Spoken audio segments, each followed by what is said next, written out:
Hello. কিন্তু সোহাগ তুই কেমন আছস? জি ভালো আছি, তুই কেমন আছিস?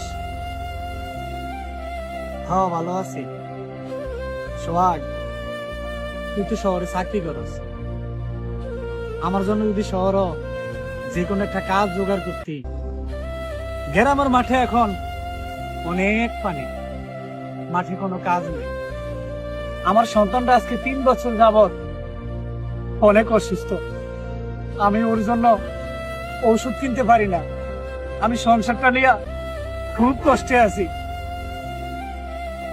তুই যদি আমার জন্য শহরে একটা চাকরি জোগাড় করতি। কান্দাকাটি করিস না, কেন কি হয়েছে? আচ্ছা ঠিক আছে, তুই ঢাকা চলে আয় কালকা। হ্যাঁ আগামীকাল ঢাকা চলে আয়, তোর জন্য ভালো চাকরি দেওয়া যাবে। আমি আগামীকাল তোর কাছে চলে আসবো। আচ্ছা ঠিক আছে, ভালো থাক।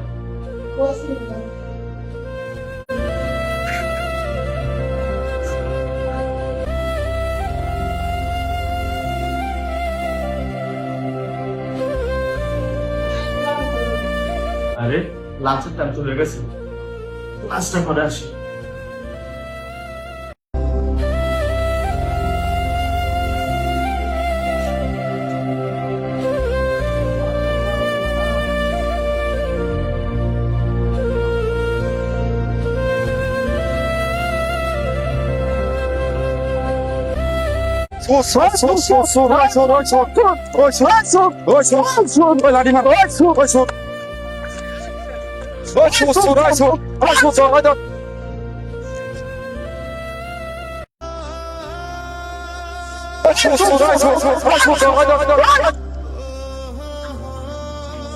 ইকবাল, তুই তোর এই অবস্থা কেন? সোহাগ, আমি তোর কাছে রওনা দিছি, বিশ্বাস কর আমি চুরি করি নাই। কি হয়েছে এখানে? আপনার লোকটা রাগ আছেন কেন? উনি কি দোষ করছে? ও তাই নাকি? উনি যে চুরি করছে আপনারা দাওয়া করলেন? আপনি কিছু চুরি করছে সে? ভাই আমার কিছু চুরি করো না, আমি শুনছি এই কারণে আমি দাওয়া করছি। ও আপনারা শুনছেন? আপনাদের কিছু চুরি করে না। আরে ভাই, সন্দেহ করে একটা মানুষ উপরে যে আপনারা হামলা করতে আসছেন, আপনাদের এত বড় আকল কে দিছে? যান এখান থেকে, যান। দোস্ত তুই আমার বাঁচাইলি, তুই যদি এখন না থাকতি আমার হাড্ডি মাংস সব এক করে লেতো। আমি কিন্তু আসলে চুরি করি নাই। আচ্ছা ইকবাল, ওরা যে তোরা দাওয়া করলো, তুই ভাই আসলে চুরি করছ? আমি দোস্ত চুরি করি নাই। তাহলে তারা কেন দাওয়া করলো তোরে? আমি যখন তোর কাছে রওনা দিলাম, স্টেশনে নামার পর আমি পায়ে হাইটা তোর কাছে রওনা দিলাম। হঠাৎ রাস্তাতে একটা লোক এসে আমারে বলে, এই যে ভাই দাঁড়ান, স্টেশনটা কোন দিকে? তখন ওই লোকটার পিছনে আরো 2টা লোক ওই লোকটার দাওয়া করছে। ওই লোকটা যখন চলে গেছে তখন ওই 2টা লোক আমারে সন্দেহ করছে, মনে করছে যে আমি চুরি করছি, তখনই আমার দাওয়া করছে। বুঝতে পারছি ইকবাল, তুই তো এই শহর নতুন আসছিস ভাই, কিছু বুঝোস নাই।